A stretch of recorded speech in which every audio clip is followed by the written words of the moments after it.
Hello and welcome back to another one of Paul's beer reviews. Today I've got an IPA for you, and it's an IPA from the Kernel. The Kernel in South London. First one I've had from these guys. It's an IPA and it has Galaxy HBC692, HBC522 and Idaho Gem hops in it. It's coming in at 7.2% ABV. There is the, I say, artwork. The Kernel don't really mess about with their presentation. Kind of has a cardboard looking label to it. But yeah, it's got a list of all the hops on it. I'm just going to describe this as the IPA because that title doesn't really roll off the tongue, does it? So yeah, the Kernel Brewery in London, 7.2% ABV IPA. Says it's bottle conditioned, stir upright, pour gently. Ingredients: water, hops, sugar, yeast and barley. And wants using by the end of next month. So it's not the freshest, but there we go. So let's get this. It's got a plain silver bottle cap. Not very exciting. So yeah, so let's get this this IPA from Kernel out of the bottle into my glass. Got a lovely aroma to it. Yeah, this is the first beer I've ever had from Kernel, and I've heard. Actually, you know what? I'm telling a lie. This isn't the first beer I've had from Kernel. I had a half of their table beer at the London Beer Festival, the Great British Beer Festival at Olympia a few months back, and I'll be honest, I wasn't very impressed. And saying up until this point, I've heard nothing but great things about this brewery. Now this is the first go I've had on a Kernel IPA. Looks very nice, got a good haze to it. That's a good 1 to 2 finger fluffy white head. Sort of light amber in colour, gold in colour. Does look very nice. Very appealing looking IPA. Quite a light looking one. See if I can get the rest of that in there. Gave it a bit of a mix round. There was a lot of sediment and bits and bobs that came out that time. So yeah, hopefully it has some goodness in there. Right, we'll leave that there so we can see it. The uninspiring artwork from the Kernel. So yeah, there it is one more time. Lovely looking IPA. Really does look good. I think you can, on the camera, you might be able to make out sediment and bits that are floating around in there. It really does look quite cloudy, and you see all the yeast and everything that's gone into that on that last pour. All kind of moving around. It looks lovely. Alright, let's get an aroma. Quite a subtle sort of tropical aroma. Pineapple, a bit of grapefruit. Give it a wriggle. It's not exactly jumping out at me, this aroma, but it does have that slight tropical citrusy aroma that you would expect from an IPA. Looks like a little bit of a very slight sour note in the aroma as well. Let's see if that comes through on the flavour. Let's get stuck in. Cheers, guys.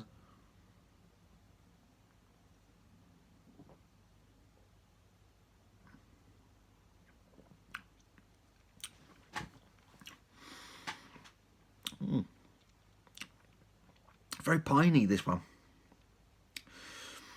The citrusness and the fruit and the freshness, it's kind of there and it's gone.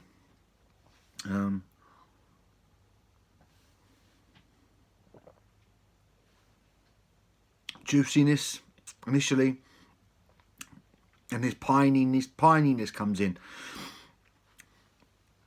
Really piney. Then the carbonation hits, and then you get the hops, bitterness from the hops.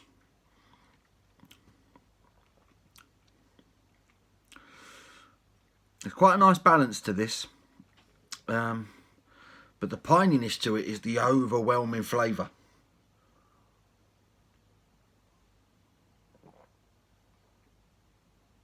Very drinkable, quite refreshing.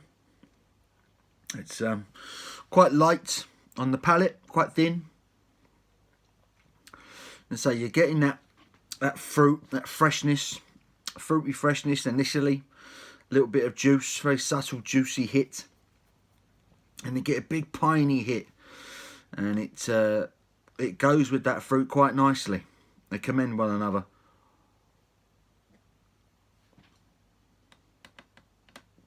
I'm sure they complement one another. Yeah, there's the fruit. Here comes this pininess now.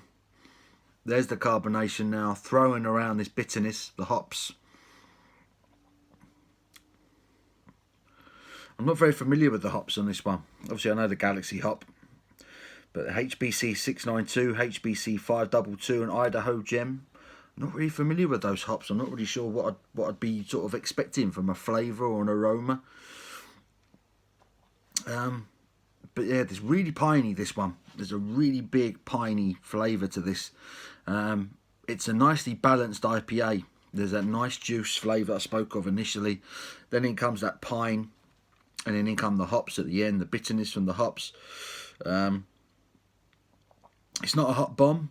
It's not massively bitter. It's not a juice bomb at all. There's a nice subtle sort of fruity sweetness, fruity freshness initially.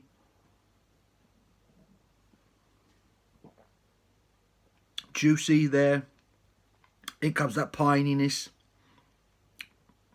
And then bang, in comes the bitterness from the hops. It's got a lovely balance to it. It's a well-made beer. I'll say that. A very nicely made, balanced IPA, this one. This is a lot better than the table beer.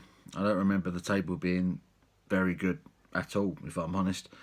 But this is a lot better. This is quite a good drinking experience. This is a very well-balanced, quite complex IPA, this one. I'm quite impressed with this.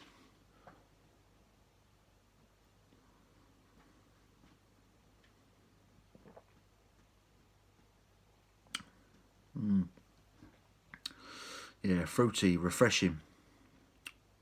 There's that pine.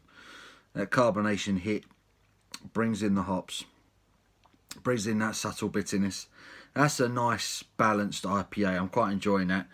Not really getting any of that 7.2% ABV, if I'm honest. It tastes quite sessionable, tastes quite light. So yeah, this be a bit of a creeper, this one. 7.2% ABV. This would soon catch up with you. But that's a nice, balanced, well-made IPA from the Kernel. Quite impressed with that one. I'm going to give that a score. Quite enjoyed that. It's not as good as some other IPAs I've had this year, but it is very good. It is very good. It's one of the better ones I've had. I will say that. One of the better ones, but not quite that top bracket. But I am impressed. So I'm going to give that a solid 8.5 out of 10, I think. So 8.5 out of 10 for the Kernel's India Pale Ale with all of those weird named fops in it. Yeah, 8.5 out of 10. Hope you enjoyed the video. Give it a thumbs up if you have. Please subscribe if you haven't already. And until my next one, guys, take care of yourselves.